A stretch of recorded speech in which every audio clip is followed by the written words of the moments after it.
You're listening to The Purple Mystic, a podcast for the modern witch, with your host, Natalie Sedgwick.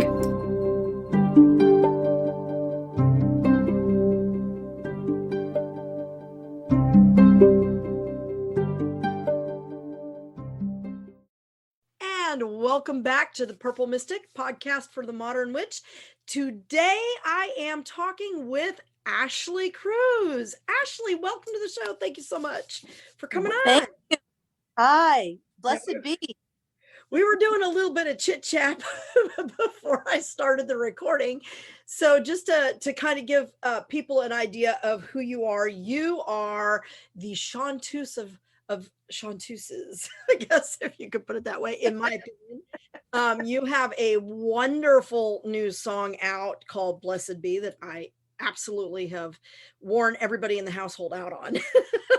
But I love the video for that, and I wanted to talk a little bit about that, and then talk a little bit about you also just became, was it a second degree high priestess in the Cabot tradition, correct? Yes, a second degree priestess. Yes, in the Cabot. Yes, that's right. Third degree is high priestess. Sorry, I'm just no, it's okay.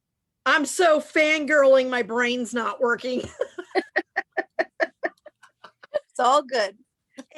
And I do believe, if I saw on your post, that you are up for or have won an award from the International Pagan Awards. The International Pagan Music Awards, they take place every year. And last year I was a presenter. That's when I first met Melissa Anderson, who actually she is the entire person behind the IPMA Awards. She's an amazing woman, and she's also a high priestess, and she comes from the Ancient Sisters of Isis and all these different wonderful Kentucky line witches. But I met her through Alexander when he was here filming Blessed Be. So he was actually here filming Blessed Be with me right on his birthday. And she called to ask him to fix what he had to actually put out there for his, he was also a presenter. And he was like, well, I'm here filming with Ashley Cruz, the great singer, with all these wonderful witchy rock videos. And she goes, who's Ashley? And then that all started. Didn't know who you were? No, what? They didn't know, because what? No, I can explain why. The main reason is that, my rock music began, from a place, let's see, it was like 10 years ago that I was back in Connecticut, and it was a very, huge change in my life, being full circle. I had traveled the world for many years. I went to school out of state, Carnegie Mellon. I had traveled. I lived in California, Malibu for 6 years. I got married. I traveled to France, all over. But then when I finally settled back in Connecticut, my life personally and spiritually and emotionally was changing dramatically, and physically. And I went through a period of, being really unhealthy. I was actually, I almost died at 40 from alcoholism. So I'm a recovered alcoholic, and I'm grateful for that. I'm a very grateful alcoholic today. So, I've been sober now for almost 11 years. Hey, that is worthy of some applause. Let me tell you, because I know that road is not an easy one to haul. So, well, I know a lot of people have at least family members, if they don't have their own issues with the disease of, and it's not just alcoholism, it carries over into narcotics, into shopping, alcohol, shopaholics, into all kinds of different areas.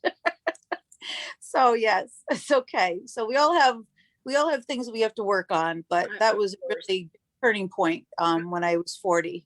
I'm a combination of a bookaholic, shopaholic. I shop for books. Oh.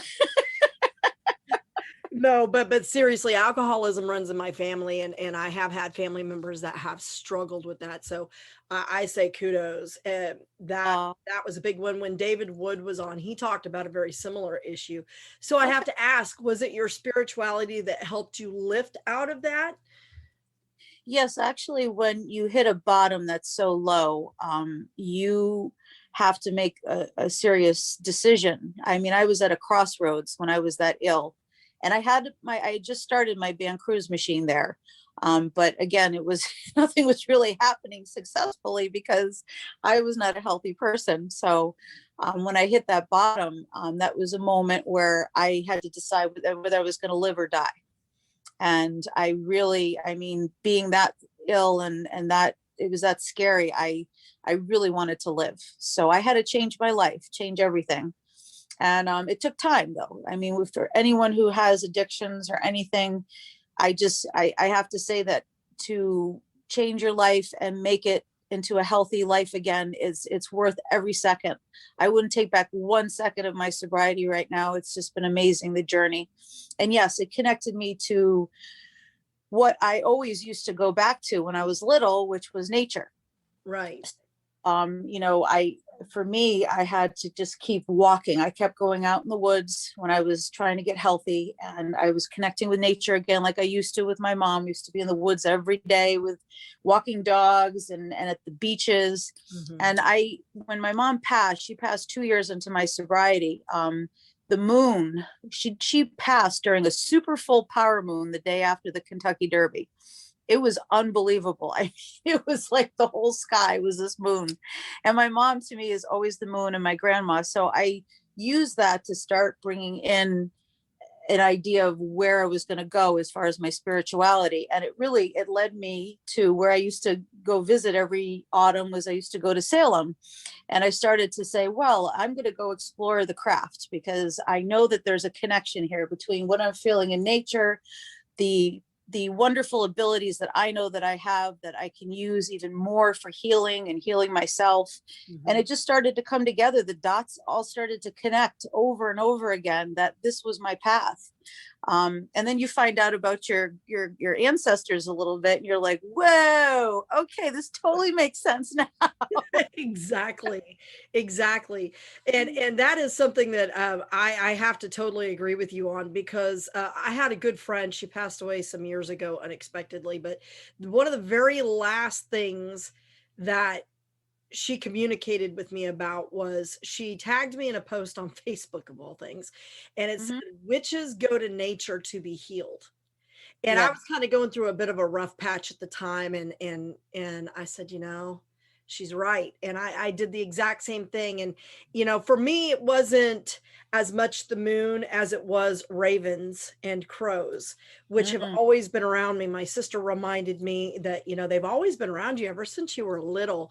And then it started to the little pieces started to kind of come together, because I was reminded of a book I had read back when I was a kid. Now, book's like ridiculously thick, but it's a super easy read, and it was called The Hounds of the Morrigan by Pat O'Shea. And I started to realize that she's always been there for me, and that's kind of what drew me in.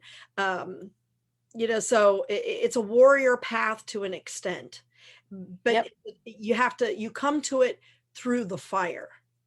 Yes. And I have to say that I always call myself the phoenix rising from the ashes, because it's exactly what happened.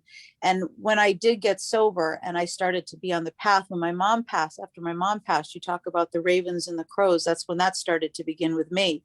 Mm-hmm. But I do have to say that, I'm a priestess of the Morrigan. I work with her every day and different kinds of magic, but I was warned from my high priestess I was studying from that you have to be careful with her, because she does not mess around. I mean, when she wants to present something to you, an issue that you need to work on, you better be present it. Your ass will be kicked. And I mean, that's just happened to me so much getting sober, that I just embraced it and said, okay, I can be stronger. Like you said, a warrior path. I can be a better person. I can work on this. And it was hard, because when I stopped drinking, which was hard enough to change that. Yeah. I picked up cigars. I started smoking cigars. Okay. Cigarettes, cigars.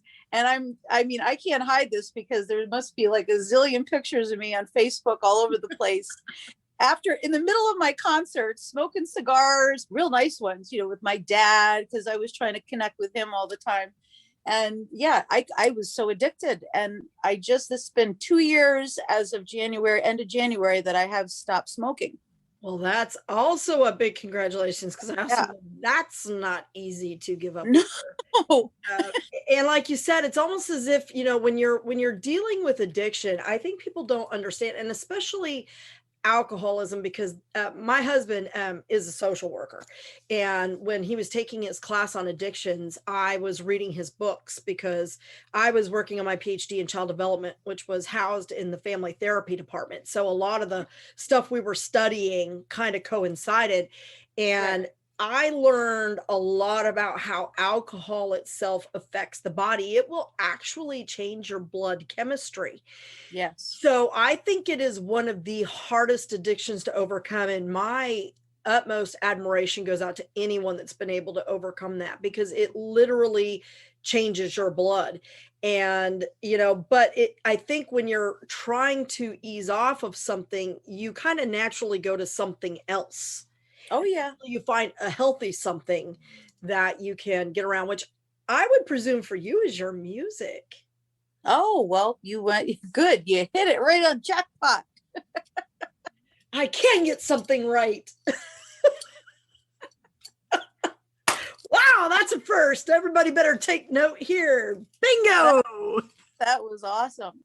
Yes, no, I absolutely have to say that since I stopped drinking and stopped smoking and being self-destructive that way, I've channeled all that energy, creative energy that is just so amazing. I mean, it's I have this very strong passion fire, like always burning in me. I'm a fire sign, and I need to express that. Like, if I'm not singing, which is what I did, I was writing albums and really working with my band for the past 10 years. I would be painting. So I've done these, but I don't paint small. Okay, I do nothing small because I'm the extreme queen. Why am I not surprised by that? My last masterpiece I did was a couple of years ago. I wanted to do something for my mom on her anniversary that she passed. And to me, she's also a fire sign. She's a dragon. Dragons have come to me since I was a little girl. And so I painted I wanted it red. The biggest, it was 7 feet tall. Oh, wow. It's a red dragon. And I didn't know till later that it's connected with the Welsh tradition, but it's a red dragon, and it has a pentacle wrapped in its tail, and it's exactly what is on my finger. I have a ring that I got in Salem that is the same dragon, but I had to do it all by I didn't copy it. I had to actually make a 7 dragon, and so I put it on my chimney. So I have this. It's a beautiful mural. It's enormous. You have to post a picture of that, because I would love to see that. I have always loved like mythology and dragons and things. To me, they were always very real. I never questioned, for me, the line between fantasy and reality was always very blurred. And this drove my mother crazy when I was a kid, because I would make up stories and people would think, does she, and my mom's like, you don't believe this, do you? Well, of course I do. Of course dragons are real. What are you talking about? And I actually utilize dragons in my magic. But it's funny you say that, because my grandfather is Welsh. Oh, so see? That could be why it's always been there. I just never drew that connection together till you said it. And I was like, yeah, I'm over here looking at my dragons going, yeah, okay, yeah. The other thing that I learned about dragons, because I haven't had an opportunity yet to really go deep into dragon, spirituality. And I know there's all kinds of forms of dragon magic. But when I was taking workshops with Raven Grimassi before he passed, I had a talk with him one day, because, we have that connection with ravens, which I had, but I also had this connection with dragons. And I asked him, I said, I've had this dragon, continuous, they appear. And it's so funny, because even when I was little, I was painting enormous dragons. I found a mural I did when I was like 12. It's a giant dragon again. I'm obsessed with dragons. And he told me that dragons are also there. They're like spiritual warriors to guide you. If you are on a spiritual path, if you are living a life where you are trying to find deep within your soul and who you are, a connection and where you're going, dragons will appear in a positive way. If you are on a path of greed, if you're on a path of fast, feeling good, not a good energy kind of path, dragons appear in a negative sense, like they can actually be harmful. But they will appear to you in a good spiritual sense very positively and continuously when you're on a path that is working like a spiritual warrior. Very interesting. That's very interesting because, I was kind of an odd kid, believe it or not. I was not normal as a child. Really? Really. Join the club, Natalie.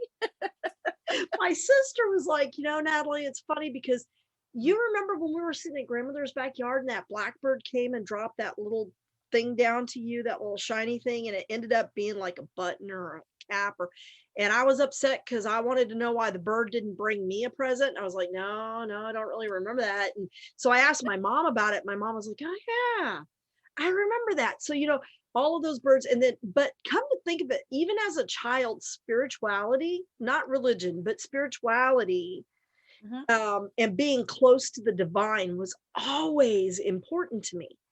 And I could remember that, I was raised in a very strict Church Christ Christian household.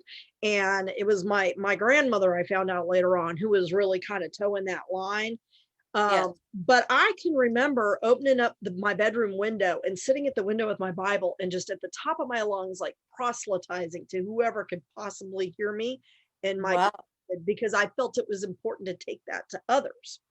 Part of that being from that Christian, edict to go forth and preach the gospel and so forth. But, thinking back on that now, it's like, yeah, come to think of it, there have always kind of been dragons around. I've always seen them, picked up on them, had dragon toys. Figment from Walt Disney. Yes. Figment. I have a little Figment doll that I had to have. When we went to Disney World, I was like, I must have this. This and a Maleficent doll that was $2,000 that my father said not if my life depended upon it. But I really wanted that Maleficent doll because she had this awesome raven on her shoulder. It's always, I hadn't thought about that connection either, but that's a very, very good point. And the other really beautiful thing that confirmed my path of having dragons was, the ring that I'm wearing on my finger, which I can also send you a picture along with the mural that I did. But I got that in Salem. It was one of a kind. It was made by an artist. They never made another one. And I never take it off my finger. And as I was going back to Salem all the time, every autumn and spending time there. And then I, of course, was inspired to write Salem Spell because I was writing about my journey there every time and my connection with Goddess and the moon. And the Cabot tradition, if you know anything about it, when we call in the elements, when we open a circle, have an Esbat or a Sabbat, the actual elements, the guardians of each, north, south, east, and west, we actually call the dragons of those elements. So it all came back to me like, oh my God, I was doing that before I even studied the Cabot tradition. And I was in full circle. It's just that I've always called upon them for protection or for guidance or, and I've used the elements that way. So it was just a complete confirmation that dragon is part of my existence. And thus came my magical name Draven, because I put the D from dragon with Raven. So Draven together was my dragon Raven name. And it actually means, I looked it up, it's Scottish, and it comes from their, a very old tradition, and it means child of dark and light waters. Oh, awesome. Well, that's just like all-encompassingly witchy, isn't it? Yeah, and that's exactly me. I mean, I'm so dark, if you've heard my music, and yet I can be very light too as well in a lot of my music with positive hope, like Blessed Be. But then I could be doing You Can't Be Saved in the Morrigan and scare the hell out of everybody, It's right, exactly. And so, that outfit, by the way, wow. I was like, man, I need to get more creative and figure out how to make something that, of course, I wouldn't look as phenomenal in it as you do, but it's funny because even your hair is dark and light. Yes. I've embraced it. Actually, my white streak is real. That's my real hair. All my mothers, well, my grandmothers all had premature white hair. So I've had, I've colored it for years, but now that I when I got 50, I always said to myself when I was little, how you love Maleficent? I love Maleficent too. Amazing. But I used to always love Cruella de Vil. Yes. She was like, I hate it. It was terrifying what she did to puppies. I loved Yes, I didn't like that, but her whole style and persona. But her outfit and her hair, that is me. And I said, someday I'm going to grow up and be Cruella de Vil. So I was at a rock show. Minus the puppy coat. Yes, I was at a rock show one night, sitting outside smoking a cigar with my big fur coat and my thigh boots that I had to wear my 7-inch heels. And I'm smoking my cigar, and this drunk guy comes up to me and he goes, "Oh my God, you look like Cruella de Vil." And you're like, goals. Yes, I have achieved the goal from a drunk man in the middle of the night. I am so excited. Isn't it funny things that make you happy? And I was like, I gotta just let the white grow in now. So it was already white. So we just, we foil it and let it just keep doing its thing. Yeah. So yeah, it's nice to embrace. I think as you get older, a lot of people don't like getting older. They fear it because, you know, we get wrinkles. Oh my God, I don't look skinny anymore. Yeah, but that ship sailed.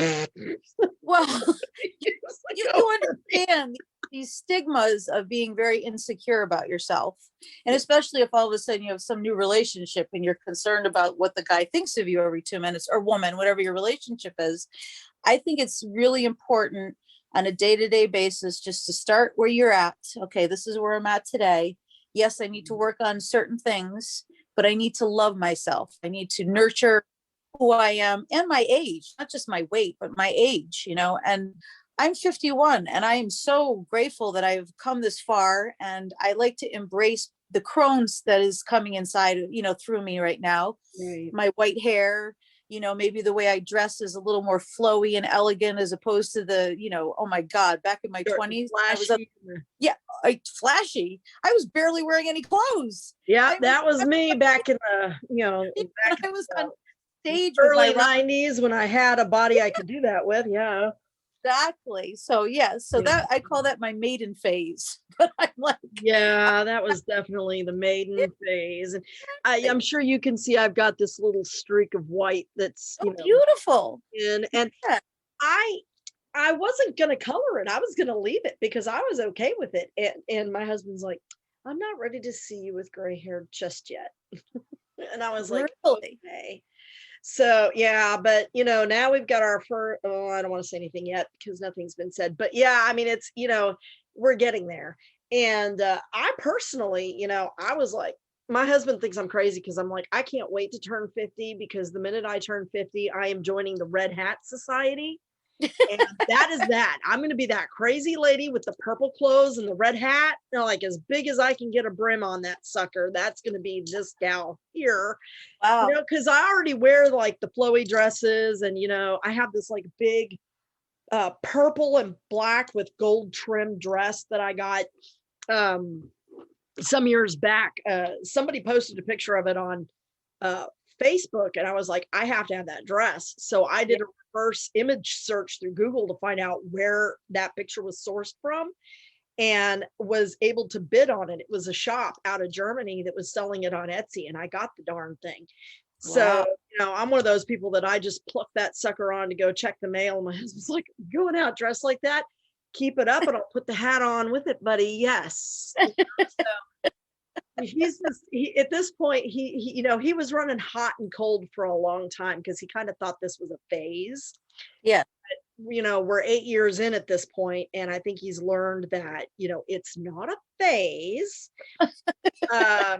And he's, you know, he's kind of like trying to just go with the flow at this point. Because you know, at one point it was, this is going to be the reason we get divorced. And I was like, don't let the door hit you where they got to split you. And oh, that's a line. Yeah, he backed down from that real quick. You know, so now it's kind of, well, I think it's silly, but I deal with it kind of thing, you know. But right. But you know, he'll learn. He'll get there. We're not always, you know, fortunate to have everyone in our life be magical. No. And I think that's okay, because it actually brings the fellowship of when you do find magical people, that connection, to be even stronger and more important in your life. And it doesn't have to be, like you said, like, you know, a husband or whatever. It can just be someone else that Goddess connects you with. And then you're like, oh my God, this person is like, I'm supposed to be working with this person. And that happened with Right. me and Alexander, because I met Alexander in New York City when I was singing at the Witches Ball for Star Ann Ravenhawk's big event in New York City. I went all the way there by myself, and actually didn't go by myself. I brought my partner, who was my producer, Ernie, and everything. And we did this together because he was helping me with my music to make sure that it sounded good, because I couldn't bring my band because it was just too much with the whole changing clubs. And we had never been to New York. It was a lot going on for a show. But I performed there, my album, and that's where I met Alexander. I was singing Salem Spell when he walked in the room with Lady Rhea. And if you had seen the crowd parted like the sea parted, you know, with Moses. Believe it. They walked in and I'm singing my song. I'm like, what's going on? Why is the crowd parting like this? And they're standing there staring at me. And all of a sudden, Alexander whips out his camera and he filmed the whole thing. And he was like, he was so excited that I was singing about Laurie Cabot and Salem. And that's how we connected. That's the very first time we met. And ever since then, we've been very good friends. But see, the magical aspect happened, that moment happened where it was like I was at the right time, the right place to meet two wonderful people that are such a big part of my life now. And I am so green with envy over that, because last year, Lady Rhea and Alexander were supposed to come to Dallas, Fort Worth, to do a talk about her book, The Enchanted Formulary. And I had my book, I was ready to get it autographed, and Patsy Cabot Crutcher, she's down in Corsicana. Well, she and I had planned to meet up kind of in the middle, and we would go together. And I was like, I get to meet Alexander, I get to meet Rhea. And I had my little happy dance going, and then COVID Yes. everything got canceled. And I was just like, no. You know, and my husband's like, I think you have a crush. And I was like, shh, you know. And so he did, I did get to interview him for my podcast. So we got to connect that way, but it was. And by the way, we talked last night and he said how wonderful you are. Oh, well, thank you. Well, I just think you guys are the awesome. You know, part of me so desperately wishes I could travel out to that end of the country and see things. A few years back, because I wanted to talk to you about Salem a few years ago, my cousin, who is also practicing and has been practicing for probably 35, 40 years at this point, we had another good friend that lived just a few miles away from me in Garland, because the Dallas-Fort Worth Metroplex is actually, Dallas itself is actually very small. Fort Worth is pretty small. It's all the cities around it that make up the Metroplex, because they're like all kinds of little cities in between. But she lived about 45 minutes away from me, and we had all planned to go to Salem together. Okay. Well, I wasn't able to make the trip. They all got to go. So I'm looking at all the pictures on Facebook, and I'm like, oh, they took a picture with the bewitched statue. Oh, Crowhaven Corner, and all these, the awesome historical buildings. There's so much history to the East Coast, and I'm a total history buff. So, someday I'm going to make it out there. But where did you grow up? I mean, did you grow up in that part of the country, or? Yes, I was born in Connecticut, Manchester, Connecticut. And now currently I live in Coventry.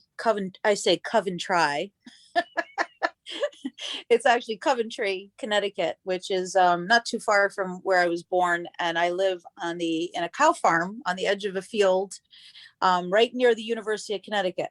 Oh, yes. So I have like nothing but woods around me. My neighbors can't see them. So I have my own ritual places in the woods, and that's where all my music and creativity has been just blossoming like crazy. Like it's just been coming out like insanely. I love it. I'm very grateful. I have got to tell you how jealous I am of you now, for sure, because I mean, there's a lot of farmland around here where I live. I live in Aubrey, which Denton County, Texas, is very rural. There's a good, when I get in the car and I drive to go see a client, I'm chances are I'm probably driving a good 20 to 30 miles one way. Okay. We actually live about an hour north of downtown Dallas itself, and further if you want to count the traffic, and how much that takes you. But and unfortunately, we're losing a lot of the farmland around here because they're starting to build up a lot of neighborhoods around here, which makes me very sad. My office is my sanctuary. It's in a tiny little red building that is got a cemetery immediately behind it. Like literally, you go through a gate and you're in the cemetery, and the spirits of which inhabit my office. And I fully believe they're the reason I have the whole building instead of just the one office, because shortly after I moved in, I was like, yep, I wish I could have this other space for a therapy room. And the people that had been there moved out suddenly. And the landlord had already called somebody else on the list because she forgot I told her we wanted it. And he was gone within a year. He just quit showing up, but he wouldn't even come back and get his furniture. Wow. And I've had no problem. But a lot of it's going away. So I don't have, we don't have a lot of woods around here. There's a greenway behind my house, but you can't really walk in it because they have a barbed wire around it. So I get trees, but not really like woodland. I can't go out and do ritual, and I can't, so I miss that connection. I would love to have property with trees where there are not visible neighbors. Yes, looking at you. Right. All of my neighbors kind of know who I am, and especially the neighbor that lives on this side of me, to the south of me. She's very familiar, so they'll sit on their back porch, and I might be doing something in the backyard and they don't pay any attention to it. But it's not like I can go out skyclap because I don't want to blind the neighbors, That would be great, huh? Connect with the nature the way, I might be able to if I was in a more, rural area, more rural than I am already rural, It is hard when you have a neighborhood. I grew up in a beautiful suburb that was the end of my street was a cow farm. It was wetland, so they said they'd never build there. Mr. Lentai was the farmer. We used to make forts, in the woods that were around it. We had beautiful, but so it was suburbs, but it was rural too. And then now, of course, after how many years have passed, it's like 40 something years. Now they built where they said they were never going to build, and we have beautiful neighborhood again, but there's no more beautiful land like there used to be. So when I was able to come here and move in with my partner, Ernie, it was funny because my parents met at the University of Connecticut, which is not far from here. And when we were little kids, they used to put us in the car and take us to UConn, University of Connecticut, my sister and I used to look out the window, and as we were driving, I always passed this one field. And the second I got to that field, this energy would come through me like something was talking to me, and it was telling me, you're going to live here someday. And I kind of paid attention to it, but I was so little then, I was just kind of like, so much we missed that was like big, huge signs. I could feel the energy. And then as I live my life, I've been all over the world. When I came back to Connecticut, and then I was, starting my life over after my divorce, I wanted to move here for some reason. There was this connection. My great uncle was Ludwig Kolodzi. He was Polish. He was the first chief of police of Coventry. And so I said, well, I'm going to look in Coventry because I want to be in the woods. I want to be away from the suburbs. I want to be somewhere where it's quiet. And sure enough, little by little, I wound up living right at the field that I was having the calling. Wow. See, that is wonderful. It gets more magical because the field across from me is a estate called Capperlands. Capperlands used to be the most famous herb witch farm in the world. And a woman lived there named Adelma Grenier Simmons.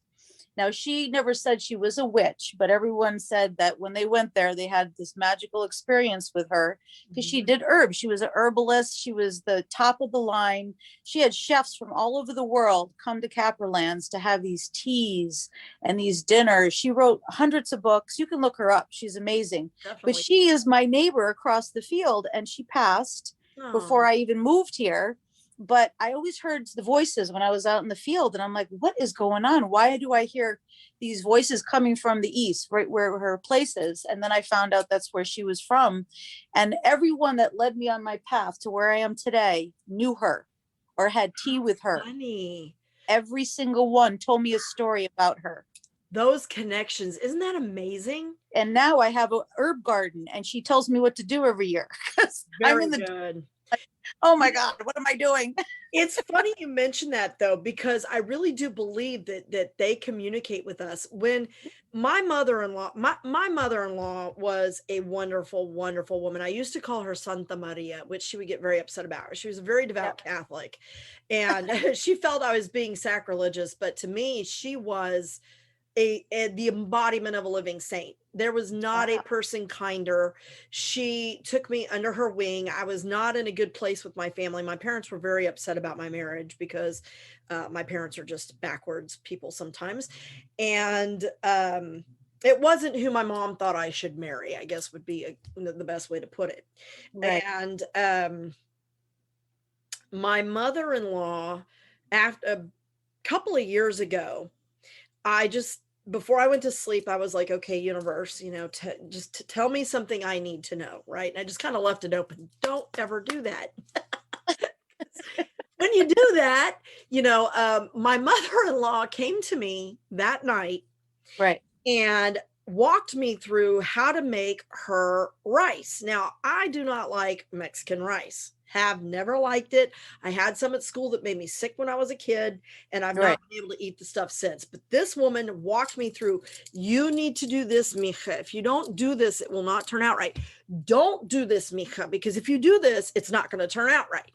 And step by step. So the next day, my husband goes to work, and this was back when I was still cooking, because you see, a few months later, the gentleman made the mistake of telling me that he did not marry me for my cooking. So I said, then you can do all of it, to which he is very happy to do. So I'm very happy, because I'm sorry, but I don't like slaving over a hot stove in 112-degree Texas summer. He can have that job. So long story short, he comes home and he's like, what's for dinner? He walks in, he goes, what are we having for dinner? And I said, well, we're going to have tacos. And he's like, okay. And he goes in the bedroom and he looks at me like this as he's going. And then he hangs up his, clothes, and he comes back out, and I had put the pot on the table with the rice in it. And he sits down and he lifts the pot and he looks in there and he goes, and then he looks at me and he goes, why'd you make rice? And I said, because your mother told me to. Oh, really? He goes, what do you mean my mother told you to? And I said, she came to me in a dream and told me how to make her rice. I took that as a sign that I'm supposed to make her rice for you. So he's like giving me this look like, yeah, right. What is, you're white. What do you know? Right. So I take some bite and he goes, well, you got the flavor down. And I said, because your mama told me how to do it. Oh, that's so awesome. I have never made it since, but yeah, I definitely believe that when that you have that connection still, and that these people guide us in ways. So you're going to become my herb friend, because I'm actually going through the Chestnut School of Herbal Medicine right now. Oh, okay. And I'm a member of the American Herbalist Guild, but you can just join it. I'm not a registered herbalist. I have to complete this program before I can apply to be a registered herbalist, but I'm looking for herbal buddies, people that can say, nice. Hey, this is a good thing to do, or no, don't do that. Or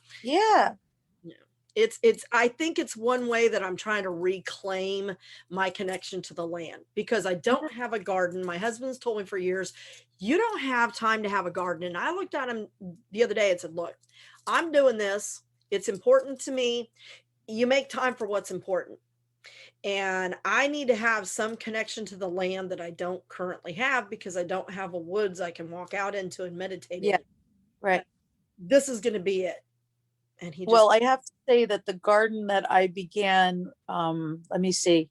So it's been for 5 years ago, is unbelievable. It has blossomed and turned into my most spiritual place that I have in my life right now. The connection with the earth, with the herbs that I planted, the trees that I planted. a lot of work. Yes, I hurt my back a lot digging and everything, but it was nice too. My partner, Ernie, he did help when we decided, I decided I want this garden. He had to rip out like prickers and all kinds of stuff. But yeah, it took a little while. And rocks, we have a lot of rocks here in Connecticut. So the rocks are beautiful, but you don't want to just, toss them aside. You kind of use them in your along borders and stuff. Right. But I did find that the more I kept planting, and it started small, you just start small. I picked like 5 herbs to start with that one summer, spring, to start planting and nourish them. And I said, okay, where I'm going to start. And then as I studied with the high priestess I work with, she also studied with Adelma. She brought me into learning more about the real witch herbs and the herbs that you're talking about for healing and for all kinds of different divination. So I have made an incredible, I call it my fairy garden now, because it's become so spiritually connected. It was just my witch herbal garden. Now it's like my fae garden. But it's amazing. And I made it a little bigger every year. Like every year I keep making it a little bigger because I add more stuff. This past year, the sunflowers, I have these huge sunflowers now that help me so much with like the crisis, has been going on. They're good for healing, for food. They help nature. But it's just every little thing. The best book I have, which of course I'm sure you must have, is the Scott Cunningham Encyclopedia of Herbs. Yes, I do have that. Yeah. If you start there and you start to learn, what it is that you can put together or combine and start to create your garden that way, and then of course you have connection with Goddess. So there are plants that, Hecate or Morrigan or whatever goddess or energy you want to bring into your garden, you can actually make into little areas. It's really exciting. Planting in different parts of the elements, the south garden. You can make your whole house like feng shui, but you can do it with a garden too. Right, exactly. And that's kind of what I was thinking, because, we have dogs and we used to have 7. But as my daughters moved out, they took their animals with them. So now we're down to 3. And I'm afraid that my Chickaboo, I don't think you can see her. She's 16. She turned 16 on Christmas. And the past couple of days, she hasn't eaten. Yeah. And she wasn't drinking water. Like she'll stick her nose in the bowl and literally submerge her nose in the bowl, but she's not drinking. So I have found that if I take a syringe and kind of give her some water, she'll drink it from that. So I've been giving her like little bowls of water a couple of times a day and trying to give her food, and she'll eat a little bit of it. But yeah, I know it's close to that time. But I told my husband when we're down to the 2, I'm building raised boxes and I'm going to put them along the fence line, because the dogs keep running along the fence line and barking at the neighbors. So I thought if I could put up some boxes, that ground's pretty much destroyed. But our problem in Texas is that we have clay soil. Okay. So it's going to have to be on raised boxes to have the right kind of soil with the right pH to grow. But yeah, for sure, I want to start with some of the more common medicinal herbs, things that have a connection to what I want to do with myself, which is to help heal inwardly as well as outwardly. I think it's important. Well, but I want to ask you about Salem. Okay. You've been. Now, growing up in Connecticut, I know that travel between those eastern states is a little bit easier than like me hopping in a car and driving to Salem. So did you go to Salem when you were younger, or was it something that you kind of took as a trip as an older person? Were you already in the craft when you went to Salem, or? No, actually it began it really started when I was making, I got sober. So like, yeah, I would say it was probably in my 40s or late 30s, early 40s that I was going to Salem. But yeah, it was when I got sober, because I was connecting with, like I said, that moon energy and energy with the land and nature. And for some reason, it was like a calling. I can't explain it exactly, but when Samhain was coming around and that energy, I was literally, because my mom like speaks to me through the moon and my grandmother speaks to me through the moon. And it was like, they were telling me to go there. I had to go. It was just, there was no question. It was October. Right. I'm going. And so I would bring my boyfriend with me, and he's not a witch, he's definitely, he's supportive of what I do, but we are very different in that way. But we write well together. Our music, all that magical music I write, he's my puzzle master, and we work really well with it. But he would come with me, and I said, I just want to walk at night. I just need to connect with that energy in this area. It was calling me. And every time I went, because I was sober, I wasn't going to bars. I used to hang out at the coffee shop. So I have a couple favorite coffee shops there. One of them is Jaho's, which is right next door to Enchanted. And then right next to the beautiful place where I filmed Salem Spell, which is the Derby Wharf and Pickering Wharf there. So the coffee place is open till like pretty late. I mean, they're open till like almost midnight. And so I would go there, get my coffee, and just start walking. I mean, no one told me where to go. I would just walk. I would let the energy and it was the only place that I felt like I didn't have to control what I was doing. I just had to follow what was leading me with my soul and my divination that started to happen.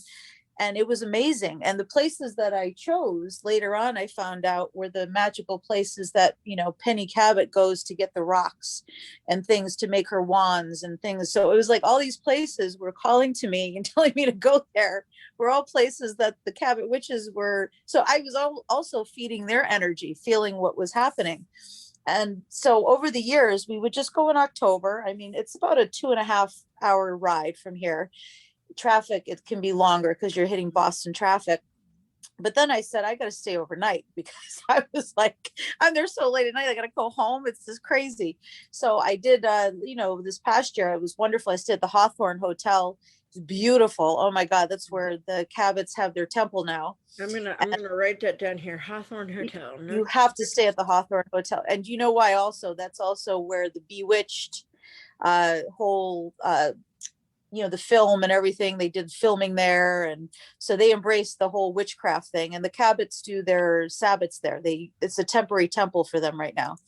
But it's so haunted, and it has all this incredible energy when you stay there, because it has years of history. That is the most historic hotel that actually burned in a fire. And they were able to restore some of it. The biggest fire that ever happened in Salem started there. And back, this was, a long time ago. But I just have to say that the more I spent time there, and I would write on my little paper coffee things that I always used to gather, and just keep writing about, writing lyrics of the song that it was going to be Salem Spell. And it was amazing. I just let it flow. I just let it happen. And when Salem Spell actually were able to write it, it came together so easily, because I had embraced that for so long and my connection there. But what I found in my song, if you listen to it, is that in the heart of Salem is the cemetery, which they have closed down right now because too many people have been going in and out. They need to fix it. It's just been really too much tourists. And I was able to film there, which was awesome. My Salem Spell, there's a big part of me in the cemetery, which the trees there have such an unbelievable connection with the Fae energy and spirits like you can't believe. They have beautiful portals in them. I mean, it's just phenomenal. So if you're in the heart there, there's this energy that I can't explain. You have to feel it. You have to go there and experience it. And they have a beautiful little dedication there they're not buried there, but they have a dedication to the innocent people that were killed in 1692. That I've seen. My cousin took a picture of that. Yeah, stone walk thing that's like right in the cemetery, which is really nice. And I started to go there with my group. I was in my witchcraft group where I was initiated from Connecticut. We used to go there in September and do a special ritual for the innocent that were killed. My teacher would speak about that whole witch trial. And we had little, people that would come and listen, and we put roses on every one of the different memorials. And we did an actual ritual that we would do. So I was doing that every year. And then at the same time, that connection right there where all that spirit energy is, I call it the gateway to the other side. And it's like a key. Like Salem to me is like a key. And if you're a witch, if you have any kind of magical divination, anything that's like coming from a place that you don't even understand, but you can connect with it, you will be attracted to Salem because it will suck you right in, because that is wanted to go. Even when I was a kid. Yeah, and my lyrics, which I wrote, was, why do witches live in Salem? Why do they live in Salem? Why do they live there? I think it's a portal. And it's this portal. It's like this, and you can feel it when you're there. It's just unbelievable. So that's what, the gateway to the other side, I call it. I have definitely got to go. You've just confirmed kind of my whole I need to go, which is weird because my last name is Sedgwick. The Sedgwicks are a very prominent family out in that area, but we never go. So I told my husband, I'm like, I want to go. He's got family in Boston. I've got friends that live out there that I would like to actually meet in person one day. Of course, right now with COVID, everything's kind of, shut down. And I fear it's going to be this way for at least another year. But I was so upset that I was not able to make that trip with my cousin and our friends, because they met up with a bunch of our friends that live out there. But I've always been drawn to go there. I've always wanted to go there.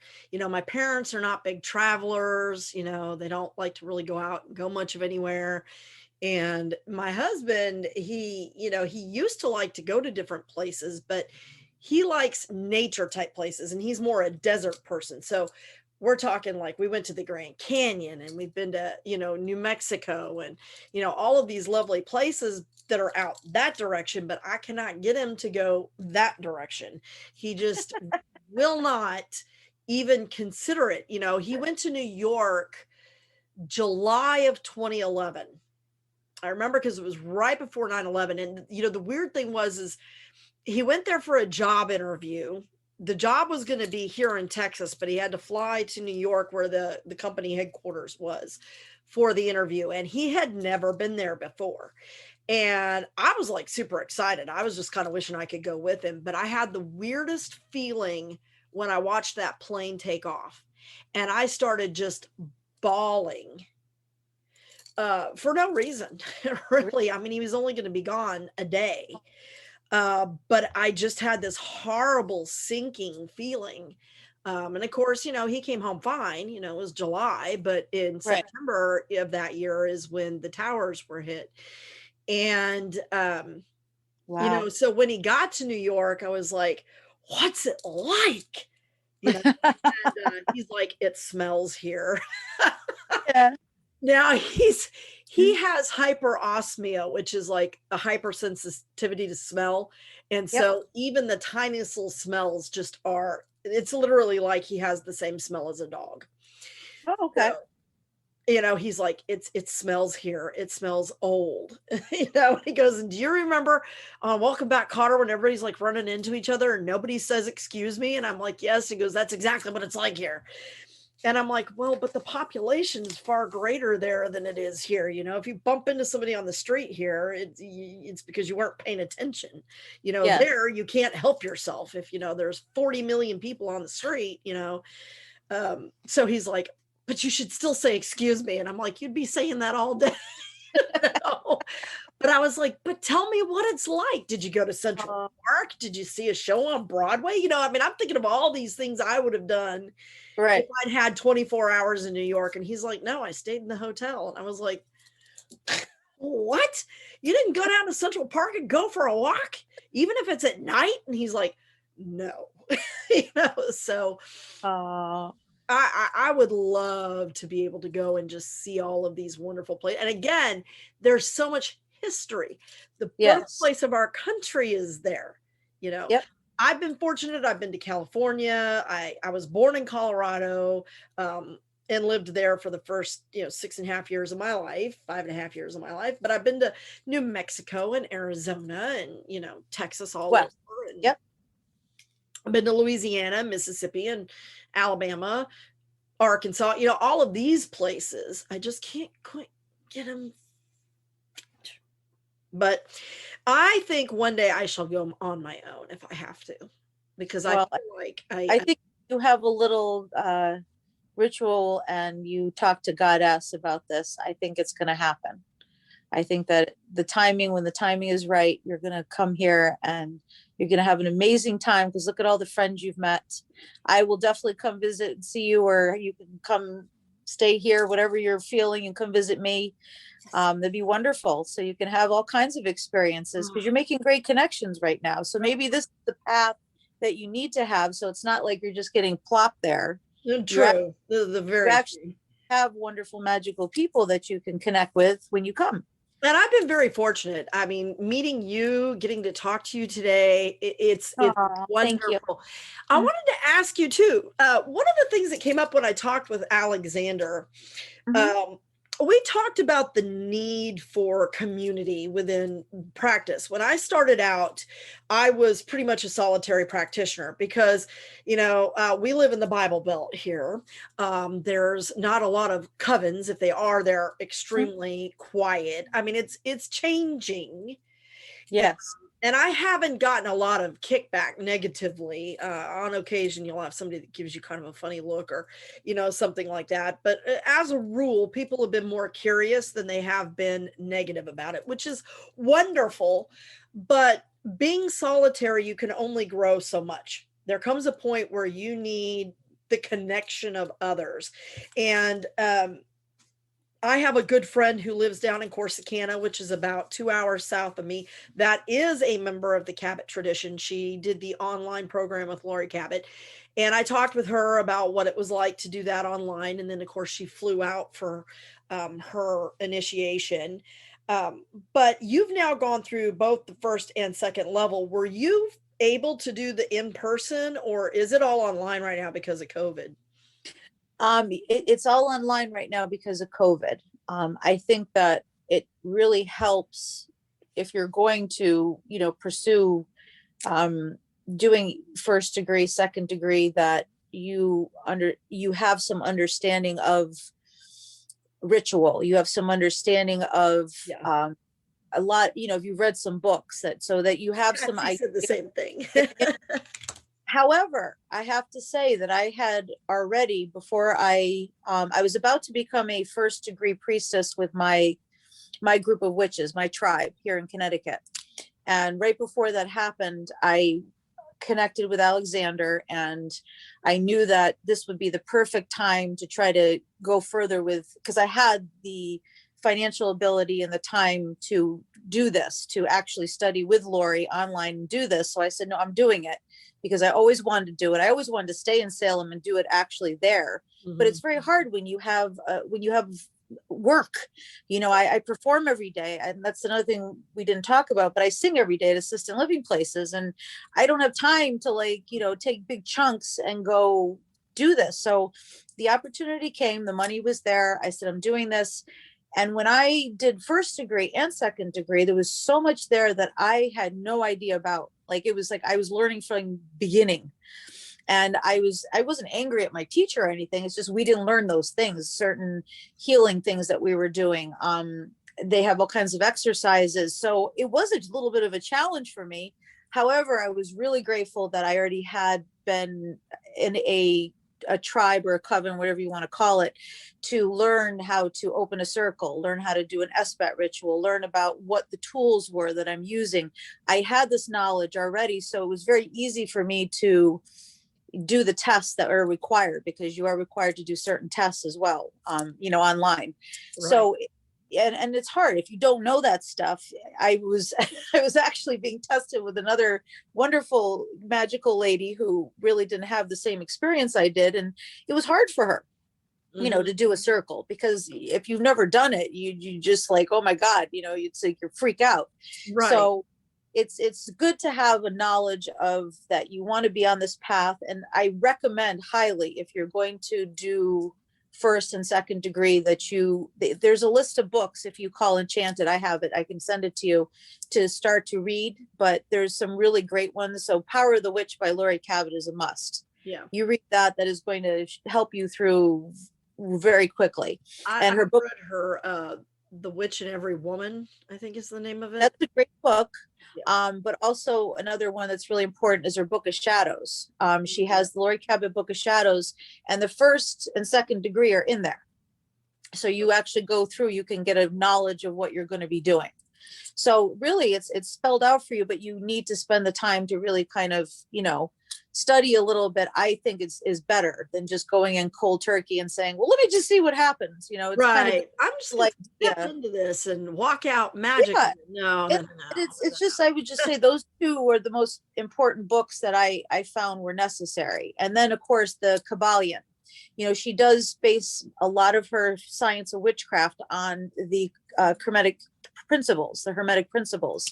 And it's very good to understand those before you take her class. It's just, there's some reading, and what they do is, if you say, I'm interested in doing first degree, they will send you a list of books to look at. But those three are really important. I think Power of the Witch, Laurie Cabot's Book of Shadows, and the Kabbalion. If you've ever had a chance to study Hermetic principles, it's good to have an idea of the 7 laws. Right. That's one I have in my library, but I don't have her Book of Shadows. Yeah, you can get it online. It's pretty, you can get one. Because I was a member of the temple itself, like just I paid my dues and just support the temple. But then I never got my renewal notice. So I don't know what happened. I think COVID probably. But, it was something that I had talked with both Alexander and Patsy about, because one of the things that I think is important is that there does come a time where you need the connection of others, where you can draw on the learning, the experience, and the energy of others to aid you in further growth. Because there's only so much you can read. There's only so much you can study on your own, and I'm a member of the OBOD. I have been initiated. I completed the Bardic year. So that was an interesting experience. But again, part of it's because of COVID, but there's not a connection physically to people in the area. And unfortunately, I just, I'm really feeling the need for connection. So, and I think you've really emphasized that today too, in what you've talked about, how having that connection, whether it's to land, to people, or to spirit, and in this case, all three, is so critical to your growth as a practitioner, as, personally, and as a teacher and a healer for others. Because if some part of you is not whole, how can you be helping others through whatever? And I think that's important. And I think too is to go into a tradition, any kind of a tradition. I was very lucky to be studying the science of witchcraft for 4 years before I made this decision to become a Cabot priestess. I really had a very excellent teacher. She was a 3rd degree priestess. And I had learned so much. I really worked hard studying the history of witchcraft, understanding everything I was doing during Esbat Sabbats. So going into the Cabot tradition was like a natural ebb and flow for me, because we also practiced everything in the Celtic witchcraft, design, as far as their tradition, what we studied and my deities. And so, sometimes you're supposed to follow that path. And if you feel that impulse that it's like telling you should do this, it might be a good idea to listen, and in this COVID time, I have to say it helped me to do this and make this connection with different, Cabot sisters and brothers everywhere, because I felt isolated. Right. The witches that I was working with, I couldn't see them either. I was just seeing them online once a week. Right. But at least you're getting that. But this kind of a thing was really exciting, because all of a sudden, and this is the biggest gift I'll tell you right now, is to actually have Laurie Cabot teach you. That's what Alexander told me. He's like, Laurie Cabot is not a spring chicken. She is, getting older, and her ability to lead these courses is probably limited more at this point in time. And he goes, it's different than, if you were coming to me 20, 30 years ago, and it would be a totally different thing. He goes, but I can tell you, as wonderful a job as whomever will pick it up is going to do, it will not be the same. And I kind of felt the same thing, because there was a point where I was considering doing the oak, ash, and thorn Raven Oh, Grimassi. yes, Stephanie. His group with Stephanie. And then when Raven passed, it just clicked off for me, which is so weird. And that's not saying anything against Stephanie Grimassi, because I'm certain, you know, as much time as she worked with Raven and as close as they are, she's a I'm be seeing her. person. I'm going to be seeing her tomorrow. She is just, how is she doing? I mean, I could not imagine. Let me tell you, the video that's coming out, my new music video, she's in the first part. We filmed it last Saturday. She is, oh my gosh, she's like a new person. She's coming out as a incredible force now on her own. She still, of course, is dedicating her life to the museum with the House of Grimassi, but she has courses online. She looks fabulous. She is so unbelievably charged right now with energy. So I put in my video, when you see her, it's going to blow you away. Oh, and I'm excited to see it. My second half of my video, we're filming in 2 weeks in New York City. I'm going to be going there. Alexander's going to be in the video, and Yeva Strika. She is the official photographer for the New York City Coven of Witches. She's going to be our videographer, and she's going to fantastic whole situation we're going to do at the Magical Child shop, which used to be in New York, used to be there in New York City. The Welsh tradition is based around. And we're also going to be working with Lady Rhea in her studio, doing something big surprise. Wait till you see it. So all your favorites are going to be in this. And I have to say that, I think that Stephanie has a lot to offer right now for students. She has a lot of really good online classes, and she still has her own initiates and things. And she is still doing Ash, Birch, and Willow. And I'm very excited to learn stuff from her as well. And it is a different path and a different tradition. But if you can get a chance to taste things, I think that's really exciting too, because, as a second degree Cabot priestess, I have the option to further in the Cabot tradition, or I have the option now to learn other traditions. Right. I'm stuck in any place. I have the ability to do anything right now. And that is one of the things you have to limit yourself, Exactly. That's what I was going to say, is that's one of the things that really drew me to the Cabot traditions, that they don't have a problem with you learning other traditions. And it seemed like, with Raven, he wanted you to stick with just the Ash Birch, which I understand, and I see his point, because when you are learning one thing, why do you want to spread yourself out, right? But I also feel like there's a part of me that's like, but then we have so much to learn from each other. Yeah. And when you have to limit yourself, it keeps your perspective narrow. It's sort of like my day job is a speech language pathologist. And my first semester in grad school, I was absolutely horrified, because the question they kept asking is, well, what population do you want to work with? How the hell do I know? I haven't worked with any of them yet. This is one of those things where I'm like, well, give me a chance to get my foot in the door and kind of see what this is all about before I decide, who I want to work with. And I have honestly never actually specialized particularly in one particular group. I have clients that go from birth to death. And some people are like, well, how can you be really good because I'm really good at what I do in general. Yes. I don't feel that I have to pigeonhole myself into one line of thinking to be the best speech pathologist I can be. I expand my learning, and I apply techniques that I know are going to work for this patient in their condition, regardless of their age, and I feel the same way about, your magical practice. All of our foundations are primarily the same. There are differences in philosophy and line of thinking and methodology, but the strain of magic all comes from the same source. So why should I limit myself in my thinking about, to me, it's you're adding tools to your bag. Yes.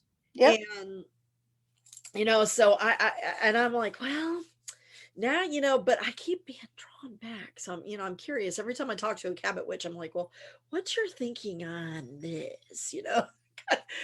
Well, what's good too is you have some Cabot witches around you accessible to further, doing rituals and stuff when COVID's over, which is kind of nice, It's funny because you're going to have a mentor when you do the actual, oh, he's so cute.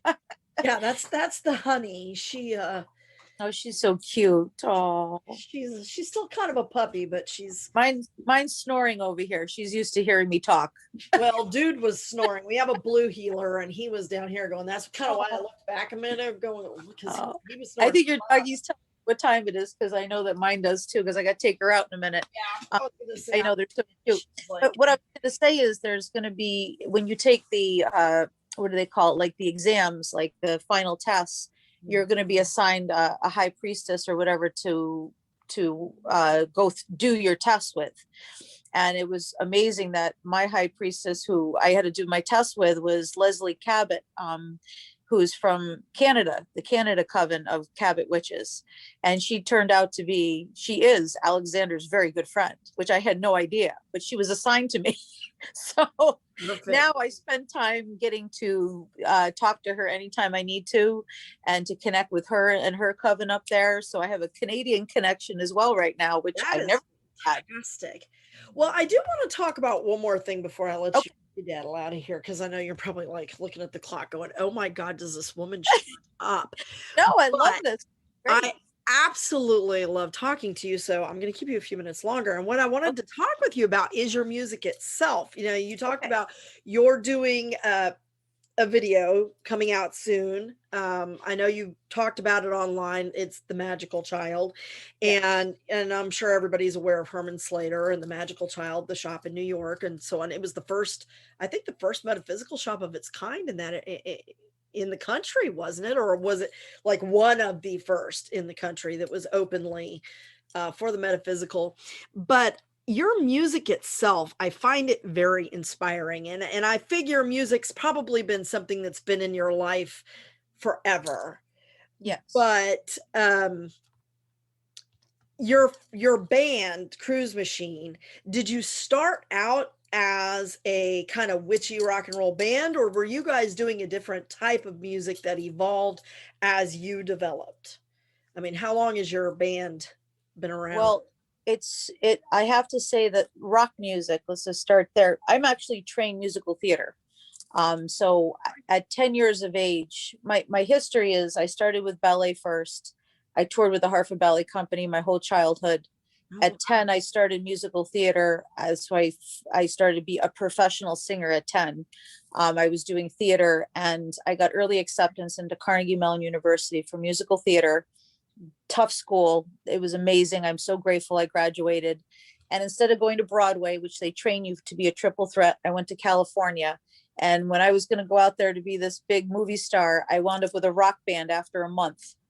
And I was writing music with someone that I had just connected with out there. And I was writing music. And that music, which was The West, turned out to be my album 30 years later, my first album with my band. So everything I was experiencing out there, which was my maiden aspect of my life. And I even have a beautiful serpent tattoo on my right leg, which it's like, it all started, goddess was just moving through me. And I've seen that yet. Yeah. So it was like, it was already, the seed was planted for me to become a songwriter and a rock musician. And in the 90s, like you talked about, my music that I was writing was very shock rock, because I was exploring my sexuality.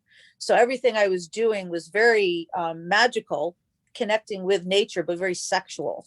And so that wasn't the thing in California. At that time in the 90s, 92, it was the grunge scene, which I remember the grunge scene. So I wound up being the star of the real bikers, because the bikers embraced my sexy costumes in my world. And so the real Harley swap meets were the real bikers, the Hells Angels, the Hessians. Yeah. They were that was my audience. Some banditos. That was my audience. Yep. I so can I just say, kids out at the biker bar off of Loop 1604. So can I just say that I had these stages built for me in these big, they were drive-in theaters, and they would have there was a the head of the biker people, his name was Mark. He was supposed to keep the peace between all the bikers. And they had these Harley swap meets with the radio station, the big rock station of California. And I would be the band that opened with my big show. So I did that for years, played the Whiskey, the Roxy. My band was called Taboo then, but we never were able to put out the album because, you know, bands don't last unless you have a very strong foundation of working together in the right time. It happens or it doesn't.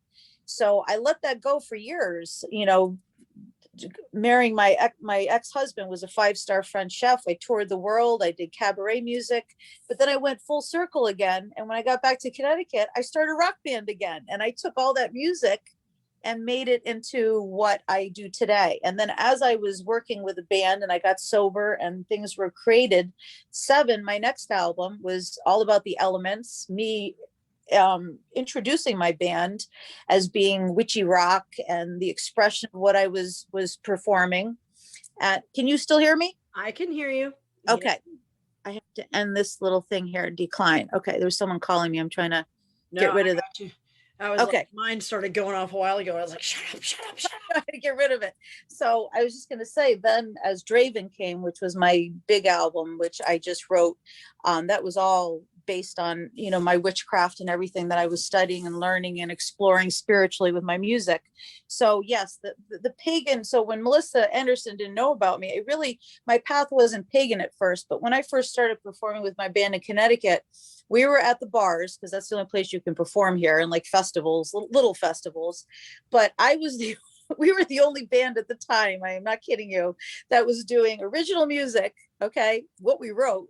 I mean, we were doing our original stuff and doing covers that were challenging. So like I was really exploring Led Zeppelin, which to me, Led Zeppelin is spiritual. I mean, if you talk about Jimmy Page and Aleister Crowley and their music, everything they write is very spiritual. Very, yes.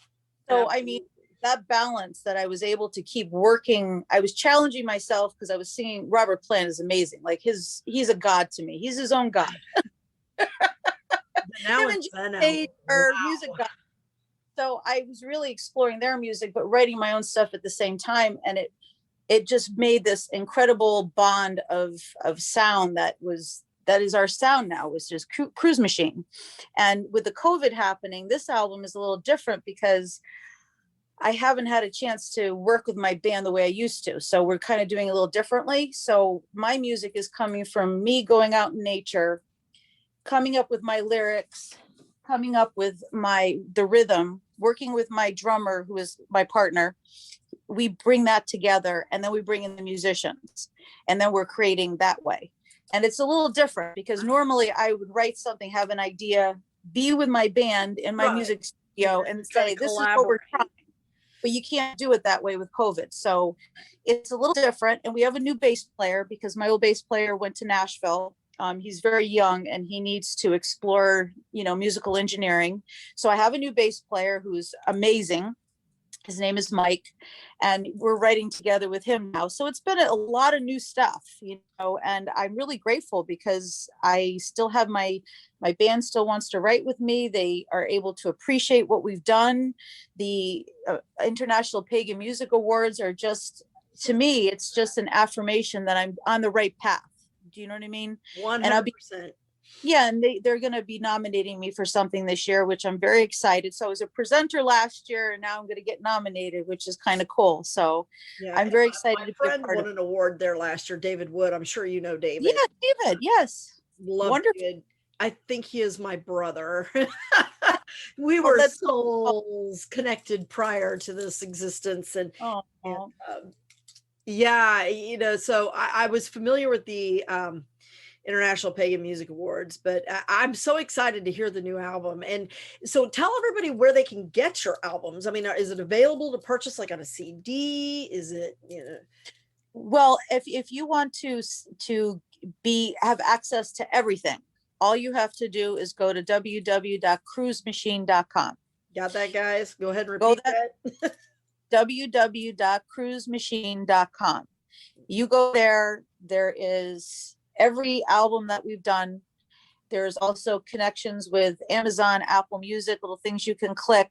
We're on every streaming site there is, and we're also available in anything to be purchased as well.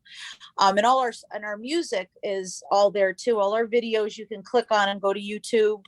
My concerts that I did this past year that were online, that were so everyone was loving, they're both on that site as well. So if you want to watch me do the Witches Ball, it's there. If you want to see me do Witches Fest, it's there. So everything's on CruzMachine.com. And one more thing. Okay. I'm like Columbo, just one more thing. And I'm like looking at the clock going, I can squeeze 4 minutes out, right? You mentioned that you do cabaret for the assisted living and nursing homes in your area. Yes. I bet they just adore you. So how did you get into doing that? And do you sing some of your witchy music there, or do you just have a specific repertoire that you sing for those occasions? Do you kind of bring in some of your own stuff, or how does that work for you? Well, since that also began 10 years ago, when I got sober, I had a nurse friend because I was teaching fitness, cardio Latina, and she was one of my students. And she said, I have a nursing home place that could use a singer. Can you come and sing for an hour? And that was my first time. That was not far from my house. It was very scary for me because I didn't know like how I was supposed to behave or touch patients and I'm very hands-on. I've always been a cabaret singer. So my cabaret, what I call, is I'm very interactive with them. And as I started to develop that ability to go into a home and perform so well, it wasn't just my singing. I brought props. So I had maracas, boas, crazy sunglasses. So my show would start out with music that they love, and then it would end with some kind of rock or dance music that would make them go crazy. Very good.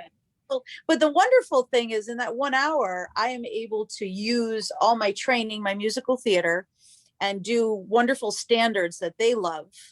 My way, the way I do them, interactively, meaning I'm hugging and kissing them, getting them to get excited.